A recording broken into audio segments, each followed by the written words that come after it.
Welcome to Spoiled Vision Movie Recaps. In this video, we'll guide you through the conclusion of Alice in Borderland Part 1, a series chronicling the plight of three friends ensnared in a perilous game where their attempts to escape only entangle them further in a web of mysteries.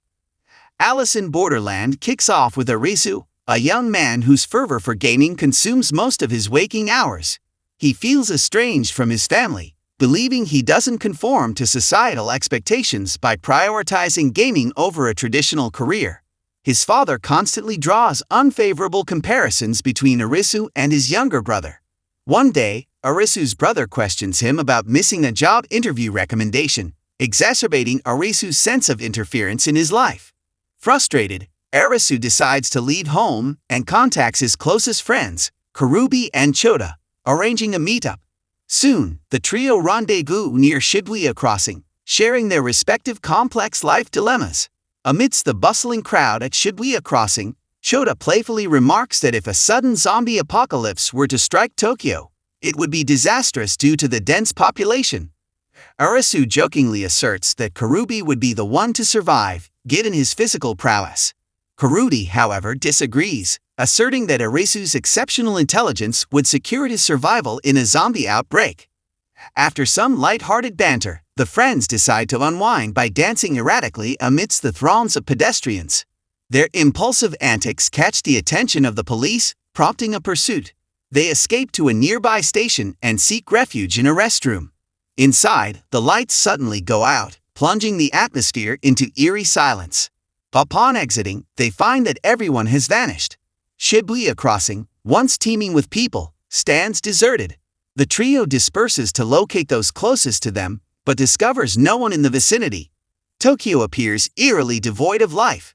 They regroup at Shibuya Crossing, waiting until nightfall, grappling with the unsettling notion that this isn't a mere television stunt or flash mob prank. It's an inexplicable and perplexing situation. Initially, they were thrown into a state of panic and bewilderment. However, it soon dawned on them that the entire town had emptied, granting them the freedom to pursue their desires without interference.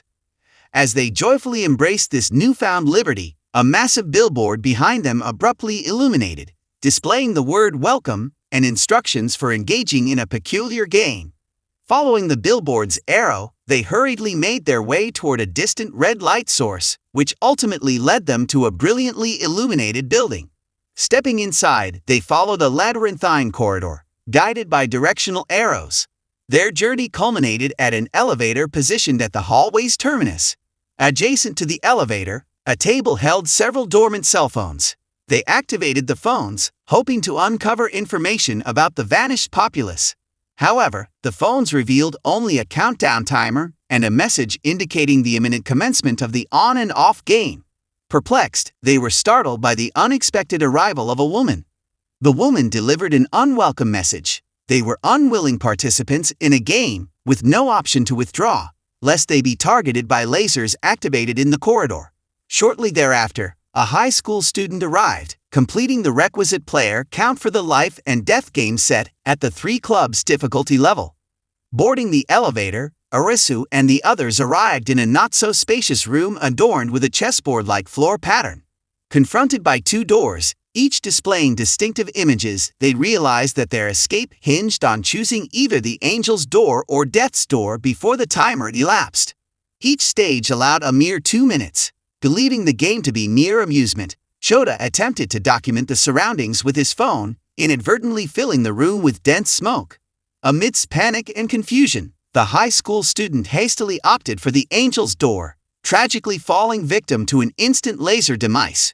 Witnessing this harrowing outcome, Arisu and his companions hastily chose the Door of Death, narrowly escaping the engulfing flames that erupted from the smoke vent. In the subsequent stage, Arisu and the fellow players once again faced the daunting choice between the Door of Death and the Door of Angels. Their decision allotted just 2 minutes. As smoke began to shroud the room, signifying dwindling time, Arisu initially attempted to open the Door of Death, but hesitated in fear. In the end, Karubi took the initiative and opted for the Angel's Door, discovering it to be the correct choice. They entered just in time, narrowly evading the encroaching flames. A frustrated and impatient Karubi urged Arisu to employ his intellect in determining the correct door. However, their disagreement persisted, even amidst the thickening smoke. Karubi's anger escalated, leading to a physical altercation where he struck Arisu, causing him to fall to the ground. Suddenly, Arisu rallied, summoning the courage to open the right door. After successfully progressing to the next stage, Arisu shared a revelation with his friends. He had observed a car parked in front of the building and calculated its dimensions relative to the room they had traversed. Employing his photographic memory of the building layout and his calculations, he deduced the number of rooms in the building and predicted the appropriate door leading to the emergency exit. Guided by Arisu's plan, they navigated through several rooms, selecting the correct door. As smoke began to engulf their surroundings and panic set in, Arisu asked Chota to show him the video recorded at the game's onset. Upon careful examination, Arisu identified a concealed passage behind the angel's door and chose it. Once again, his estimation proved accurate, enabling the quartet to escape the building. Completing the life and death game, Arisu and his friends received 3 club cards, denoting the game's difficulty level. They also acquired a 3-day visa, signifying their chance to live for the next 3 days. Failure to secure additional visas before expiration would result in death. The following day, Arisu and his companions opted to temporarily reside while attending to Chota's leg injury sustained during the life and death game. Arisu searched for a usable vehicle, but encountered failure as all electronics dependent on circuit boards had ceased functioning. After gathering food supplies and fresh clothing, they dined together, deliberating the enigmatic circumstances enveloping the city.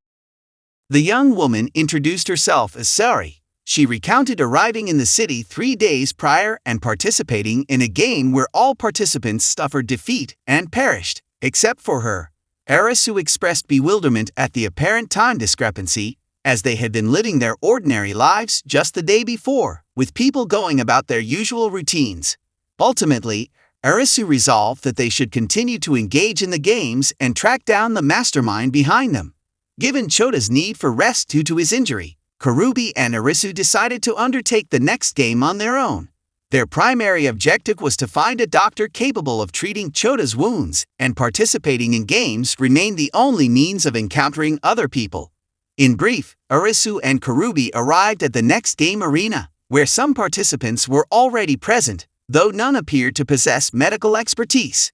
During their wait for additional players, Arisu and Karubi struck up a conversation with a man named Nitobi, who displayed familiarity with various game types.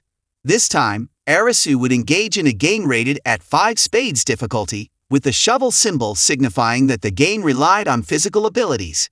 They had previously triumphed in the club's card game, which demanded teamwork. Obtaining a diamond card would require participants to rely on their intelligence.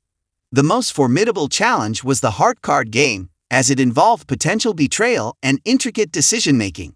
Additionally, higher numbers on the cards denoted greater game difficulty. In this instance, they would engage in a chase game pursued by a horse-masked chaser, who sought to eliminate participants. The game could only conclude if they located a safe zone or a room with a button capable of deactivating the bomb. Participants had a mere 20 minutes before the bomb's detonation, which would claim all players if the button remained unpressed. Arisu and Karubi evaded the horse-masked chaser by hiding in a hallway, while Nitobi fell victim to the chaser's fatal shot. Unfortunately, many others suffered the same fate. Witnessing this, Arisu called upon fellow participants to locate a safe zone and secure a victory. A burly man named Aguni and an agile girl named Usagi responded to Arisu's plea, agreeing to collaborate. Aguni and Karubi joined forces to immobilize the horse-masked chaser, while Arisu and Usagi worked together in search of a safe zone. Arisu ultimately discovered a safe zone alongside a participant named Chizuya. As they entered the room, they were taken aback by the presence of another horse-masked chaser awaiting them. The chaser launched a barrage of gunfire at Arisu, but he managed to evade and enter another room, while Chizuya incapacitated the pursuer using a stun gun. Upon entering the safe zone room, Arisu discerned that victory required the simultaneous pressing of 2 buttons within. He urgently called upon the other participants to join him in safe zone room number 406. Meanwhile, despite their cooperation, Aguni and Kurudi struggled to contend with the formidable horse-masked chasers, who exhibited superior strength. One of the chasers, previously incapacitated by Shibuya, resurfaced and infiltrated the safe zone, launching an attack on Arisu. Fortunately, Usagi arrived just in the nick of time, having heard Arisu's call. With a swift and coordinated effort, Usagi, Arisu, and Shibuya swiftly subdued the horse-masked chaser, enabling them to press both buttons simultaneously before the game timer expired. One of the horse-masked chasers revealed her true identity as a woman. Due to the participants' victory, the necklaces worn by the chasers detonated, resulting in their demise. Kurudi discovered a walkie-talkie on the fallen comrade and overheard a voice on the other end instructing them to return to the beach immediately. In a separate discovery, Shibuya found a peculiar picture in the clothing of the woman in the horse mask. Elsewhere, Sari approached Chota, sowing doubt about his unwavering trust in Arisu and Kurudi. She insinuated that they might exploit him and discard him if they deemed him expendable. Chota, haunted by a troubled past, broke down in Sari's embrace.